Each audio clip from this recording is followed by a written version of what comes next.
Hello दोस्तों, मैं हूं आपका दोस्त दीपक कुमार और स्वागत है आपका एक बार फिर से आपके अपने यूट्यूब चैनल पर, जिसमें कि आज हम लोग पढ़ने वाले हैं प्रमुख भारतीय लेखक और उससे संबंधित पुस्तकों के बारे में।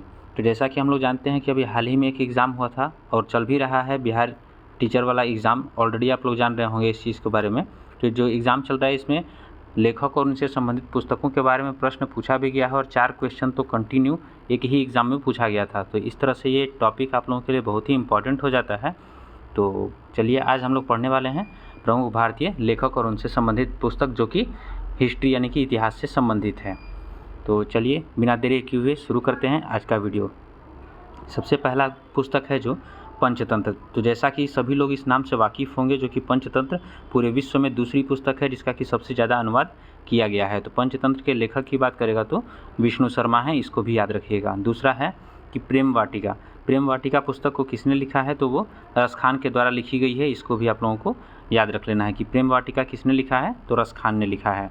उसके बाद नेक्स्ट पुस्तक जो है वो मृच्छकटिकम है। तो मृच्छकटिकम के बारे में हम लोग ऑलरेडी जानते भी हैं इसके बारे में कि मृच्छकटिकम जो पुस्तक है हिस्ट्री से रिलेटेड है और शूद्रक के द्वारा इसको लिखा गया है। तो मृच्छकटिकम के रचयिता कौन हो जाएंगे, शूद्रक हो जाएंगे। उसके बाद कामसूत्र की बात करेंगे तो कामसूत्र जो पुस्तक है इसको लिखने वाले हैं वात्स्यायन। तो ये प्रश्न कई बार पूछा भी गया है आपके एग्जाम में, जिस वजह से ये बहुत ही इंपॉर्टेंट है। तो इसको भी याद रखिएगा कि कामसूत्र किसके द्वारा लिखा गया है, वात्स्यायन के द्वारा। उसके बाद दायभाग अगर पुस्तक की बात करते हैं तो दायभाग पुस्तक जो है वो जीमूतवाहन के द्वारा लिखी गई है। तो इसको भी याद रखिएगा। उसके बाद बात करते हैं हम लोग नेचुरल हिस्ट्री की। तो नेचुरल हिस्ट्री जो पुस्तक है वो प्लिनी के द्वारा लिखी गई है। ये भी याद रख लीजिएगा कि नेचुरल हिस्ट्री जो पुस्तक है वो प्लिनी के द्वारा लिखी गई है। उसका नेक्स्ट हम लोग देख लेते हैं आगे, 10 कुमार चरितम। 10 कुमार चरितम की बात करते हैं तो ये पुस्तक है जो दंडी के द्वारा लिखी गई है और इनके द्वारा 2 पुस्तकें लिखी गई हैं जिसका कि नाम यहाँ पे दिया हुआ है। 10 कुमार चरितम की बात करेगा तो भी दंडी हो जाएगा और अगर अवंती सुंदरी की बात करेगा तो भी आपका आंसर दंडी हो जाएगा। तो ये दोनों पुस्तक जो है 10 कुमार चरितम और अवंती सुंदरी, ये दोनों दंडी के द्वारा लिखी गई हैं। इसके बारे में आपको पता होना चाहिए। उसके बाद अगर बात करते हैं बुद्ध चरितम की, तो बुद्ध चरितम जो पुस्तक है बुद्ध भगवान से संबंधित है और इसको अश्वघोष के द्वारा लिखा गया है। और साथ ही साथ बात करते हैं कादम्बरी पुस्तक की, तो कादम्बरी के लेखक हैं बाणभट्ट। ये चीज़ आप लोगों को पता होनी चाहिए कि कादम्बरी के लेखक बाणभट्ट हैं। उसके बाद करते हैं हम लोग अमरकोश की।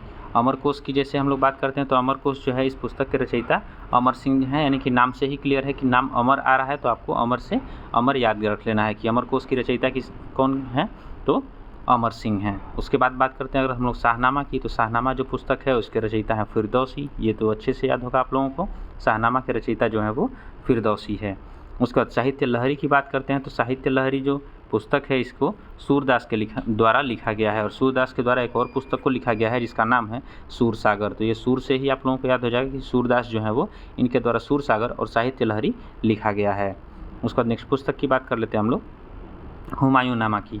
तो हुमायूं नामा जो पुस्तक है ये गुलबदन बेगम के द्वारा लिखी गई है। तो इसको भी याद रख लीजिएगा कि हुमायूं नामा पुस्तक जो है वो गुलबदन बेगम के द्वारा लिखी गई है।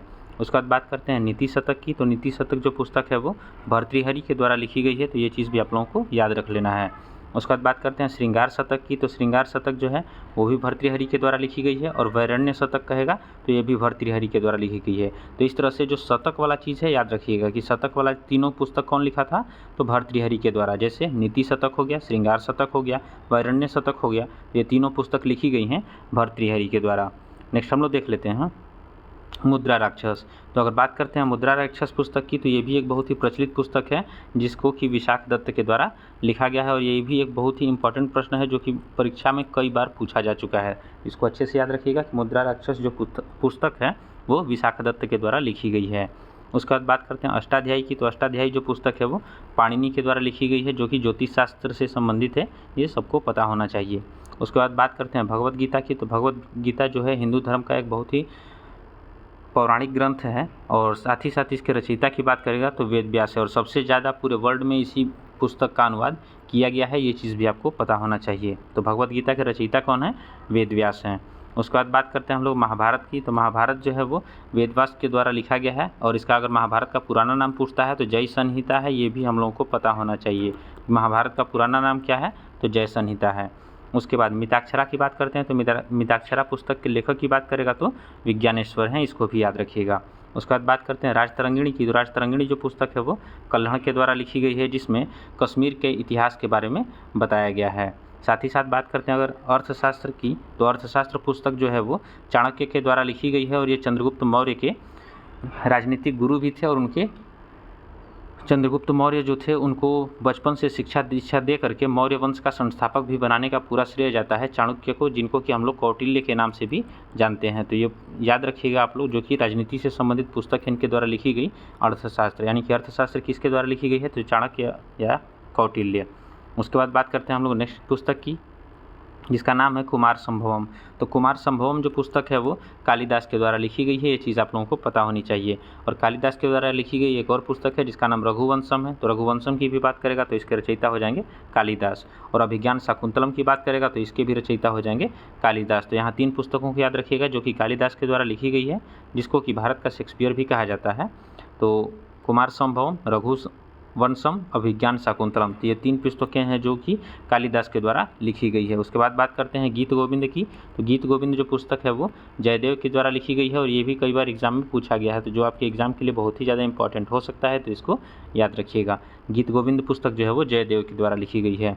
और अगर बात करते हैं हम लोग मालती माधव की, तो मालती माधव पुस्तक जो है वो भवभूति के द्वारा लिखी गई है। और साथ ही साथ एक और पुस्तक है जो कि इनके द्वारा लिखी गई है, जिसका नाम है उत्तर रामचरित। तो मालती माधव और उत्तर रामचरित ये दोनों पुस्तक कहेगा तो भवभूति के द्वारा लिखी गई है, इस चीज़ को अच्छे से याद रखिएगा। और अगर बात करते हैं हम लोग पद्मावत की, तो पद्मावत जो पुस्तक है उसको मलिक मोहम्मद जायसी के द्वारा लिखा गया है, ये चीज़ अच्छे से याद रखिएगा। मलिक मोहम्मद जायसी के द्वारा लिखी गई पुस्तक कौन सी है, तो पद्मावत है। उसके बाद बात करते हैं हम लोग आईने अकबरी की। तो आईने अकबरी जो पुस्तक है इसको लिखने वाले की बात करेंगे तो उसका नाम हो जाएगा अबुल फजल, और इनके द्वारा एक और पुस्तक लिखी गई है जिसका नाम है अकबरनामा। तो अकबर से संबंधित 2 पुस्तकें हो गई, एक हो गया आईने अकबरी और दूसरा है अकबरनामा। तो इन दोनों पुस्तकों को लिखने का श्रेय किसको जाता है, तो अबुल फजल को जाता है। तो इसको अच्छे से याद रख लीजिएगा कि आईने अकबरी और अकबरनामा किसने लिखा है, तो अबुल फजल ने लिखा है। उसके बाद बात करते हैं बीजक की। तो बीजक जो पुस्तक है वो कबीरदास से संबंधित है, इसको भी याद रख लीजिएगा। और साथ ही साथ इनके द्वारा एक और पुस्तक लिखी गई है जिसका नाम रामायणी है, अर्थात बीजक और रामायणी पुस्तक की बात करेगा तो ये कबीरदास के द्वारा लिखी गई है, जो आप लोगों को याद रखना है। उसके बाद बात करते हैं शबद की। तो शबद भी एक पुस्तक है जो कि कबीरदास के द्वारा ही लिखी गई है, इसको याद रखिएगा। अर्थात बीजक, रामायणी, शबद और ये 3 पुस्तकें हैं जो कि कबीरदास के द्वारा लिखी गई हैं। उसके बाद किताबुल हिंद की बात करते हैं। तो किताबुल हिंद जो है वो अलबरूनी के द्वारा लिखा गया है, जिसको तोताए हिंद के नाम से भी जाना जाता है, इसको भी याद रखिएगा। ठीक है, नेक्स्ट पुस्तक है आपका चित्रांगदा। चित्रांगदा जो पुस्तक है इसके रचयिता की बात करते हैं हम लोग तो रविंद्रनाथ टैगोर हैं। और उसके बाद बात करते हैं अगर गीतांजलि की, तो गीतांजलि पुस्तक भी रविंद्रनाथ टैगोर के द्वारा ही लिखी गई है और इसी पुस्तक का अंग्रेजी अनुवाद किया गया था, जिसके बाद रविंद्रनाथ टैगोर को नोबेल प्राइज़ भी मिला था साहित्य का। तो ये चीज़ याद रख लिएगा कि गीतांजलि पुस्तक की वजह से ही रविंद्रनाथ टैगोर को नोबेल प्राइज़ भी मिला था। उसके बाद बात करते हैं हम लोग विसर्जन की। तो विसर्जन जो पुस्तक है ये लिखा गया है रविंद्रनाथ टैगोर के द्वारा। साथ ही साथ गार्डनर की बात करेंगे तो भी ये रविंद्रनाथ टैगोर के द्वारा लिखी गई है। हंगरी स्टोन्स की बात करें ये भी रविंद्रनाथ टैगोर के द्वारा लिखी गई है। और गोरा जो कि बहुत ही पॉपुलर कैरेक्टर है, एक कहानी है पूरा, ये भी रविंद्रनाथ टैगोर के द्वारा लिखी गई है। अर्थात रविंद्रनाथ टैगोर के द्वारा लिखी गई कुछ पुस्तकें जैसे गीतांजलि पढ़े थे, विसर्जन हो गया, गार्डनर हो गया, हंगरी स्टोन्स हो गया और गोरा हो गया। तो ये सारी पुस्तकें लिखी गई हैं रविंद्रनाथ टैगोर के द्वारा, जिसको कि अच्छे से आप लोगों को याद रख लेना है। और एक पुस्तक और है जो कि चंडालिका के नाम से है और ये पुस्तक भी रविंद्रनाथ टैगोर के द्वारा ही लिखी गई है, ये भी याद रख लीजिएगा। और बात अगर हम लोग रविंद्रनाथ टैगोर की कर रहे हैं तो हमारे भारत का जो राष्ट्रगान है जनगण मन, उसके रचयिता की बात करेगा तो वो भी रविंद्रनाथ टैगोर ही हैं, इसको भी याद रख लीजिएगा। और जनगण मन जो है पहली बार 1911 जो कोलकाता का अधिवेशन हुआ था उसी में गाया गया था, इसको भी याद रखिएगा। उसके बाद बात करते हैं हम लोग भारत भारती की। तो भारत भारती जो पुस्तक है वो कई बार एग्जाम में पूछा गया है और इसका आंसर जो राइट आंसर हो जाएगा वो मैथिली शरण गुप्त हो जाएगा, इसको अच्छे से याद रख लीजिएगा। ये कई बार एग्जाम में पूछा हुआ भी है कि भारत भारती पुस्तक जो है किसके द्वारा लिखी गई है, तो उसका नाम हो जाएगा मैथिली शरण गुप्त। उसके बाद बात करते हैं डेथ ऑफ अ सिटी की। तो डेथ ऑफ अ सिटी जो है वो अमृता प्रीतम के द्वारा लिखी गई है। कागज़ से कैनवास की बात करेंगे तो ये पुस्तक भी है जो कि अमृता प्रीतम के द्वारा ही लिखी गई है। तो 2 पुस्तकें हैं यहाँ पे जो कि डेथ ऑफ सिटी और कागज़ से कैनवास, इसकी भी बात करेगा तो अमृता प्रीतम के द्वारा लिखी गई है। और एक और पुस्तक है जिसका नाम है 49 डेज़, अर्थात कहने का मतलब है कि 49 दिन। तो 49 दिन यानी कि 49 डेज़ की बात करेगा तो ये अमृता प्रीतम के द्वारा ही लिखी गई है, इसको भी अच्छे से याद रखिएगा। उसके बाद बात करते हैं इंदिरा गांधी रिटर्न्स की। तो इंदिरा गांधी रिटर्न्स जो है वो खुशवंत सिंह के द्वारा लिखी गई है और इन्हीं के द्वारा एक पुस्तक है जो कि लिखी गई है दिल्ली। तो दिल्ली पुस्तक की बात करेगा तो भी खुशवंत सिंह, और इंदिरा गांधी रिटर्न्स की बात करेगा तो भी खुशवंत सिंह। इसको अच्छे से याद रख लीजिएगा। उसके बाद बात करते हैं the company of women. The company of women की बात करेंगे तो ये भी खुशवंत सिंह के द्वारा लिखी गई है। और सखाराम बाइंडर की बात करेंगे तो विजय तेंदुलकर के द्वारा लिखी गई है। ये भी अच्छे से याद रखिएगा। उसके बाद अगर बात करते हैं हम लोग इंडियन फिलॉसफी की, तो इंडियन फिलॉसफी जो पुस्तक है वो डॉक्टर एस राधाकृष्णन के द्वारा लिखी गई है, जो कि भारत के पहले उपराष्ट्रपति थे। ये भी हम लोगों को पता होना चाहिए। और इन्हीं के जन्म दिवस के अवसर पर 5 सितंबर को हम लोग टीचर्स डे के रूप में मनाते हैं। ये भी आप लोग को पता होना चाहिए। अर्थात इंडियन फिलॉसफी की बात करेगा तो डॉक्टर एस राधाकृष्णन के द्वारा लिखी गई है। ये आपको अच्छे से याद होना चाहिए। अगर उसके बाद बात करते हैं हम लोग इंटरनल इंडिया की, तो इंटरनल इंडिया के लेखक कौन है? तो इंदिरा गांधी जो स्वयं रह चुकी हैं हम लोग की प्रधानमंत्री, भी उन्हीं के द्वारा लिखा गया यह पुस्तक है इंटरनल इंडिया। और इंटरनल इंडिया लिखने वाली जो इंदिरा गांधी हैं इनको आयरन लेडी ऑफ इंडिया के नाम से भी जाना जाता है। ये चीज़ भी अच्छे से याद रखिएगा।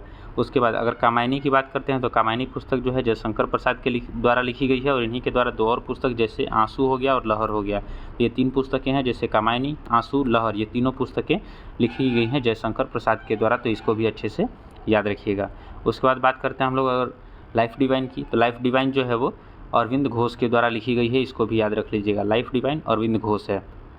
उसके बाद एसेज ऑन गीता की बात करते हैं, तो एसेज ऑन गीता जो पुस्तक है वो अरविंद घोष के द्वारा लिखी गई है। इसको भी अच्छे से याद रख लीजिएगा। और ये अरविंद घोष जो हैं वकालत पढ़ने के लिए जब गए थे विदेश, तो जिस समय हम लोग पढ़ते हैं कि 1893 ईस्वी में गांधी जी जब दक्षिण अफ्रीका बाहर गए थे, तो उसी समय 1893 ईस्वी में अरविंद घोष जो हैं वो विदेश से भारत की तरफ आए थे। तो ये घटना भी आप लोगों को याद रख लेनी है।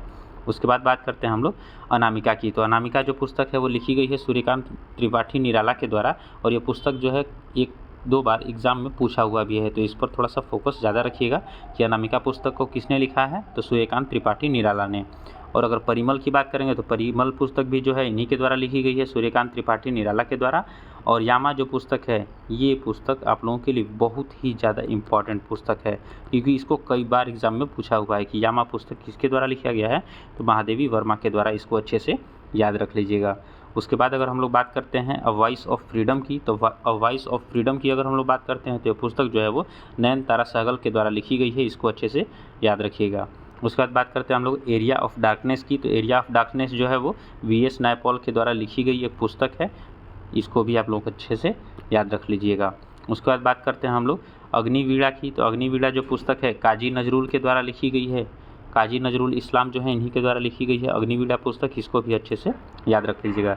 उसके बाद बात करते हैं हम लोग डिवाइन लाइफ की, तो इस डिवाइन लाइफ अगर पुस्तक कहेगा तो ये शिवानंद के द्वारा लिखी गई है। इसको भी अच्छे से याद रख लीजिएगा। और अगर लाइफ डिवाइन की बात करेगी, वही जो उल्टा भी हम लोग पढ़े थे, तो वो अरविंद घोष के द्वारा लिखी गई थी। इसको भी अच्छे से याद रख लीजिएगा। उसके बाद बात करते हैं कुछ पुस्तकों की जो कि संबंधित है प्रेमचंद्र से। तो प्रेमचंद की पहली पुस्तक है जो जिसका नाम गोदान है, गबन है, और भी कुछ पुस्तकें हैं जिसको कि हम लोग देख लेते हैं। गोदान हो गया, गबन हो गया, कर्मभूमि हो गया, रंगभूमि हो गया। तो ये जितनी भी पुस्तकें हैं ये किसके द्वारा लिखी गई हैं, तो प्रेमचंद्र के द्वारा लिखी गई हैं। इसको अच्छे से याद रख लीजिएगा। और प्रेमचंद्र जो हैं हम इन्हीं को हम लोग कलम का सिपाही भी कहते हैं। तो अगर आपसे प्रश्न पूछते हैं कि किसको कलम का सिपाही कहते हैं, तो वो भी याद रख लीजिएगा। और इसी के साथ साथ एक और प्रश्न याद रखिएगा कि कलम का जादूगर की बात करेगा तो वो रामवृक्ष बेनीपुरी को कहा जाता है। तो ये प्रश्न भी दोनों अगर पूछ दे आपसे तो पता होना चाहिए कि जो कलम का सिपाही है वो कहा जाता है प्रेमचंद्र को, और कलम का जादूगर कहेगा तो रामवृक्ष बेनीपुरी को कहा जाता है। उसके बाद बात करते हैं एक पुस्तक जो कि कई बार एग्जाम में पूछी हुई है।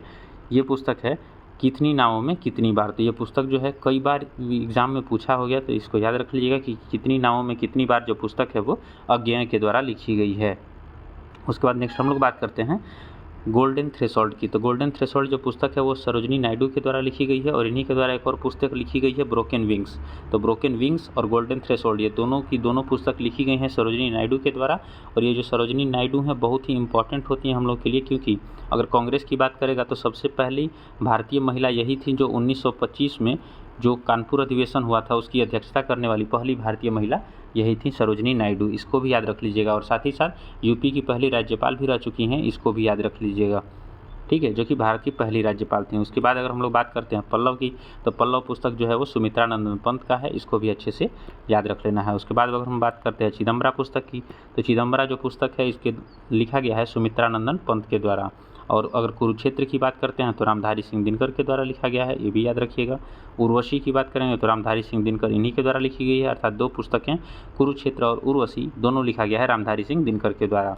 साथ ही साथ एक पुस्तक जो है द डार्क रूम, तो द डार्क रूम पुस्तक की बात करेंगे तो ये लिखा गया है आर.के. नारायण के द्वारा, ये भी बहुत ही इंपॉर्टेंट पुस्तक है। और ये जो उर्वशी पुस्तक है लिखी गई है, इसको भी याद रखिएगा, ये कई बार एग्जाम में पूछा हुआ है, तो थोड़ा सा इंपॉर्टेंट क्वेश्चन है। उर्वशी हो गया रामधारी सिंह दिनकर। उसके बाद बात करते हैं हम लोग नेक्स्ट क्वेश्चन की, तो नेक्स्ट क्वेश्चन जो है वो मालगुडी डेज का है। तो मालगुडी डेज जो है वो संबंधित है आर.के. नारायण से, और इन्हीं की 3 पुस्तकें और हैं, जैसे मालगुडी डेज हो गया, गाइड हो गया और माई डेज हो गया। तो ये तीनों पुस्तक जो है वो आर.के. नारायण के द्वारा ही लिखी गई है, याद रखिएगा। अर्थात मालगुडी डेज, गाइड और माई डेज, ये 3 पुस्तकें लिखी गई हैं आर.के.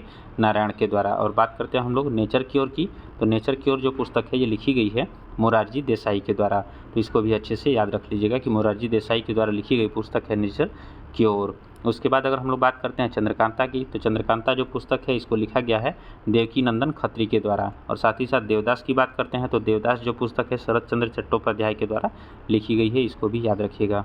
उसके बाद अगर बात करते हैं चरित्रहीन की, तो चरित्रहीन जो पुस्तक है वो शरत चंद्र चट्टोपाध्याय के द्वारा लिखी गई है, इसको भी अच्छे से याद रख लीजिएगा। तो इस तरह से हम लोगों ने जितने भी क्वेश्चंस थे उनको इजीली कंप्लीट कर लिया है। और साथ ही साथ जो अभी एग्ज़ाम में पूछा गया था बिहार टीचर वाला, वो भी बता ही देते हैं आप लोगों को कि उसमें से एक पुस्तक पूछा गया था इंडियन स्पेक्टेटर के बारे में। तो अगर इंडियन स्पेक्टेटर की बात करेगा आपसे, तो ये पुस्तक जो है बेहराम जी मालाबारी के द्वारा लिखी गई थी, ये भी अच्छे से याद रख लीजिएगा कि बेहराम जी मालाबारी के द्वारा इंडियन स्पेक्टेटर पुस्तक को लिखा गया था। और एक और पुस्तक पूछी गई थी हिस्ट्री की, जिसका नाम है एडवोकेट ऑफ इंडिया। तो एडवोकेट ऑफ इंडिया जो पुस्तक है इसको लिखा गया था बी.जी. तिलक, अर्थात बाल गंगाधर तिलक के द्वारा, जो कि गरम दल के नेता भी माने जाते हैं। तो ये पुस्तक है जो कि हाल ही में हुई परीक्षा में पूछा गया था, दोनों का दोनों, इंडियन स्पेक्टेटर बेहराम जी मालाबारी का और एडवोकेट ऑफ इंडिया बी.जी. तिलक का। तो इन पुस्तकों को भी अच्छे से याद रख लीजिएगा। और पूरी सीरीज़ आपको कैसी लगी है कमेंट बॉक्स में ज़रूर बताएं, और इससे संबंधित कोई भी प्रश्न अगर आपका है तो आप ज़रूर कमेंट बॉक्स में पूछें हमसे, इसका जवाब आपको दिया जाएगा। तो लास्ट तक वीडियो को देखने के लिए धन्यवाद। मिलते हैं आपसे नेक्स्ट वीडियो में, तब तक के लिए जय Hind. Thanks for watching video.